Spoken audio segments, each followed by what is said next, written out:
अखिलेश पहुंचे आजमगढ़, कहा ममता बनर्जी खुद महिला, समझती है दुख दर्द, बीजेपी कर रही राजनीति। अब की घटना पर नहीं बोलती बीजेपी। 69,000 शिक्षक भर्ती मामले में अब मिला न्याय। विधायक नफीस के विवाद पर कहा कि हमारे पीढ़ी परिवार का मामला है, बैठकर हल कर लेंगे।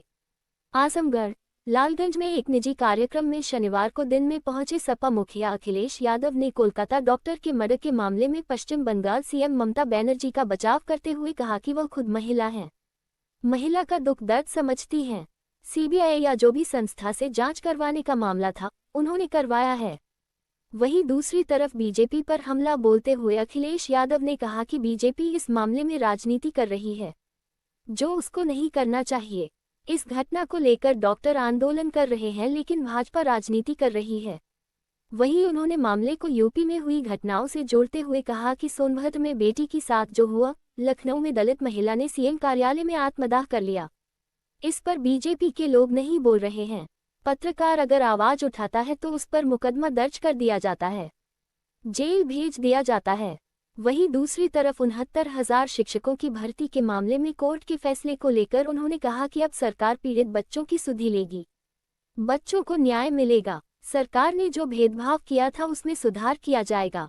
कहा कि इससे पूर्व इतना बड़ा आंदोलन उन्होंने कभी नहीं देखा था। चाहे त्योहार हो या आम दिन, पीड़ित बच्चे लगातार आंदोलन करते रहे, अलग अलग प्रतिनिधिमंडल बनाकर लोगों से मिले, यहाँ तक कि खुद उनसे मिले। अब जाकर उनको न्याय मिला है। वही तमाम समस्याओं को लेकर उन्होंने कहा कि इंडिया की सरकार बनेगी तो सभी समस्या का हल होगा। आजमगढ़ के मामले में उन्होंने दावा किया कि लखनऊ से ज्यादा विकास यहाँ किया जाएगा। सड़क, बिजली, पानी, मेडिकल की सुविधा बढ़ाई जाएगी। जो मेडिकल कॉलेज यहाँ बना है वहाँ पर सुविधा बढ़ाई जाएगी। वर्तमान में सरकार इस पर कोई ध्यान नहीं दे रही है। प्रदेश में कई अस्पताल तो अब खंडहर हो रहे हैं क्योंकि वहाँ पर डॉक्टर ही नहीं पहुँच पा रहे। 14 अगस्त को आजमगढ़ के नेहरू हाल में सपा विधायक नफीस अहमद और एक सपा कार्यकर्ता के बीच हुए विवाद पर पूछे गए सवाल के जवाब में अखिलेश यादव ने पहले मजाकिया अंदाज में कहा कि यह सवाल स्वास्थ्य से जुड़ा नहीं है। इसके बाद भी अगर आपने ये सवाल पूछा है तो अच्छा किया है। ये हमारे पीढ़ी परिवार का मसला है, घर पर बैठकर हम लोग ठीक कर लेंगे। बाइट अखिलेश यादव, राष्ट्रीय अध्यक्ष समाजवादी पार्टी। मेरा सवाल है आपसे कि जैसे आपकी पार्टी ने चुनाव में पीडीए का नारा दिया, बुधवार के दिन आप ही की पार्टी के विधायक नफीस अहमद के साथ में आप ही के पार्टी के लोग अभद्रता करते हैं, और जब पत्रकार उसको कवरेज करता है तो पत्रकार के साथ में हाथापाई होती है, उस पर आप क्या कहेंगे? मेरे पत्रकार साथी, हालांकि ये सवाल स्वास्थ्य से जुड़ा नहीं है, लेकिन उसके बावजूद भी अगर आपने ये सवाल पूछा है तो अच्छा किया आपने। ये हमारे पीढ़ी परिवार का मसला है, घर बैठ करके हम लोग ठीक कर लेंगे।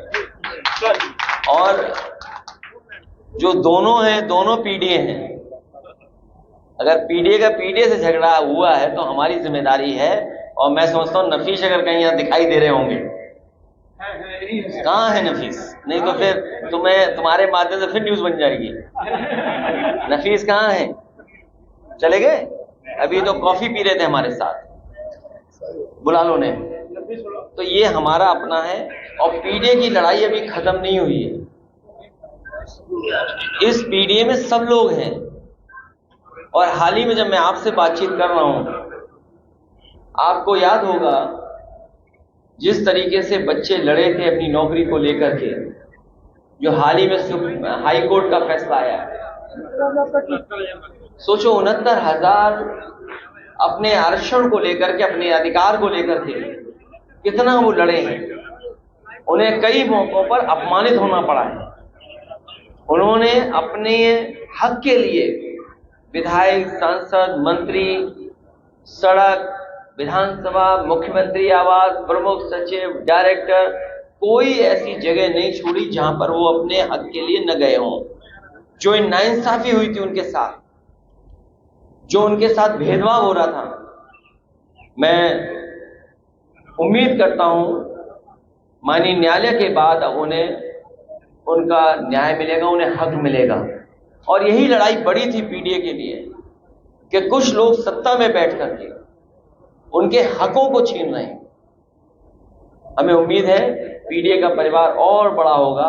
हमारा लगातार प्रयास रहेगा कि पीडीए परिवार को बढ़ाते रहें। ने एमवाई को हराया है, पीडीए ने मोदी योगी लोगों को दोनों को हराया है, इसलिए एमवाई से घबराए हुए हैं सर, उत्तर प्रदेश सरकार जो है, और पीडीए से घबराए हुए हैं। सर, उत्तर प्रदेश सरकार ये दावा कर रही है कि हम आने वाले चुनाव से पहले ही गरीबी मुक्त कर देंगे उत्तर प्रदेश को। देखिए, ये आंकड़े में क्या बताया था, $1 ट्रिलियन इकोनॉमी।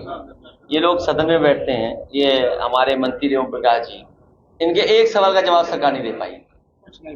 पूरा आप निकाल के देख लो, इनके सवाल अगर एक भी जवाब दिया हो सरकार ने, और फिर $1 ट्रिलियन इकोनॉमी। आप तो पढ़े लिखे पत्रकार हो, अगर उत्तर प्रदेश की $1 ट्रिलियन इकोनॉमी का सपना देख रहे हैं तो किसान खुशहाल होना चाहिए, नौजवान को नौकरी रोजगार मिलना चाहिए, महंगाई कम हो, या कहीं ना कहीं पुल बन रहा हो, कहीं ना कहीं कारखाना लग रहा हो, तब $1 ट्रिलियन इकोनॉमी बनेगी। और $1 ट्रिलियन इकोनॉमी बनाने के लिए 30% की ग्रोथ रेट चाहिए, और सरकार की अभी 7% भी नहीं है। सोचिए क्या कहती थी सरकार कि इतने लाख करोड़ का निवेश लेकर के आ रहे हैं। किसी उद्योगपति ने निवेश किया हो तो बताओ, आजमगढ़ में कोई फैक्ट्री लग रही हो तो बता दो, आप मऊ में लग रही हो तो राजीव बता दें। 1 डिस्ट्रिक्ट 1 प्रोडक्ट, और 1 डिस्ट्रिक्ट 1 प्रोडक्ट का बजट क्या रहा होगा? 1 लाख, 2 लाख, 5 लाख, 10 लाख। कहते हैं कि हमने आजमगढ़ की वो ब्लैक पोट्री के लिए 1 डिस्ट्रिक्ट 1 प्रोडक्ट दिया है, क्या बजट दिया होगा उन्होंने, बताइए आप। सबको बिजली भी नहीं मिल रही। तो इसीलिए जो बुनकरों का हाल है, या जो हमारे पोट्री वाले लोग हैं, आर्टिशियंस हैं, जो उनको मदद मिलनी चाहिए वो नहीं मिल पा रही। समाजवादी सरकार बनेगी तो हम अपने बुनकर भाइयों के लिए विशेष पैकेज और उनको विशेष सुविधाएं और विशेष उनके लिए बिजली से लेकर के तमाम इंतजाम और मार्केटिंग में सपोर्ट किया जाएगा, जिससे हमारा बुनकर भाई भी खुशहाल हो जाए और हमारे किसान के लिए मंडी से लेकर के और सुविधाएं देने का काम। देश में उपचुनाव होने जा रहे हैं, देश में उपचुनाव होने जा रहे हैं। अभी जिस तरह से सिद्धारमैया के ऊपर वहाँ के गवर्नर ने जांच के आदेश और मुकदमा खोलने की बात कही, उसको किस तरह से देखते हैं? देखिए, गवर्नर जो होते हैं वो दिल्ली के सारे पे चलते हैं।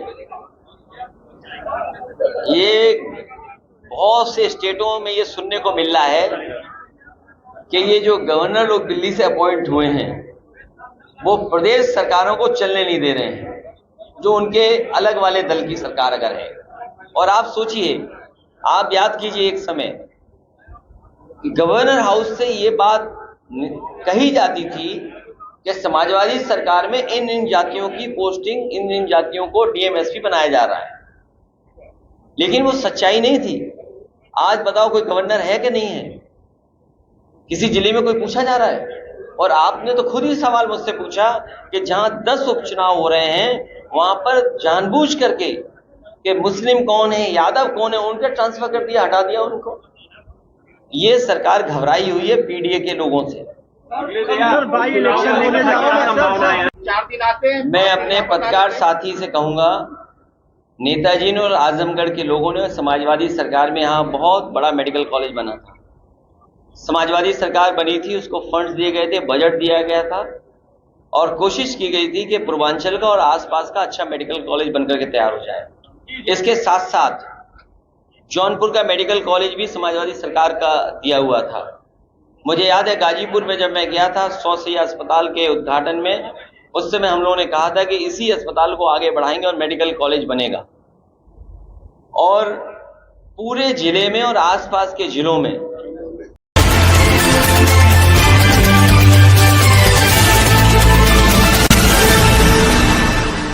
अखिलेश पहुंचे आजमगढ़, कहा ममता बनर्जी खुद महिला, समझती है दुख दर्द, बीजेपी कर रही राजनीति, अब की घटना पर नहीं बोलती बीजेपी। 69,000 शिक्षक भर्ती मामले में अब मिला न्याय, विधायक नफीस के विवाद पर कहा कि हमारे पीडीए परिवार का मामला है, बैठकर हल कर लेंगे। आजमगढ़ लालगंज में एक निजी कार्यक्रम में शनिवार को दिन में पहुंचे सपा मुखिया अखिलेश यादव ने कोलकाता डॉक्टर के मर्डर के मामले में पश्चिम बंगाल सीएम ममता बनर्जी का बचाव करते हुए कहा कि वह खुद महिला हैं, महिला का दुख दर्द समझती हैं। सीबीआई या जो भी संस्था से जांच करवाने का मामला था उन्होंने करवाया है। वहीं दूसरी तरफ बीजेपी पर हमला बोलते हुए अखिलेश यादव ने कहा कि बीजेपी इस मामले में राजनीति कर रही है, जो उसको नहीं करना चाहिए। इस घटना को लेकर डॉक्टर आंदोलन कर रहे हैं, लेकिन भाजपा राजनीति कर रही है। वहीं उन्होंने मामले को यूपी में हुई घटनाओं से जोड़ते हुए कहा कि सोनभद्र में बेटी के साथ जो हुआ, लखनऊ में दलित महिला ने सीएम कार्यालय में आत्मदाह कर लिया। इस पर बीजेपी के लोग नहीं बोल रहे हैं। पत्रकार अगर आवाज उठाता है तो उस पर मुकदमा दर्ज कर दिया जाता है, जेल भेज दिया जाता है। वहीं दूसरी तरफ 69,000 शिक्षकों की भर्ती के मामले में कोर्ट के फैसले को लेकर उन्होंने कहा कि अब सरकार पीड़ित बच्चों की सुधि लेगी, बच्चों को न्याय मिलेगा। सरकार ने जो भेदभाव किया था उसमें सुधार किया जाएगा। कहा कि इससे पूर्व इतना बड़ा आंदोलन उन्होंने कभी नहीं देखा था। चाहे त्योहार हो या आम दिन, पीड़ित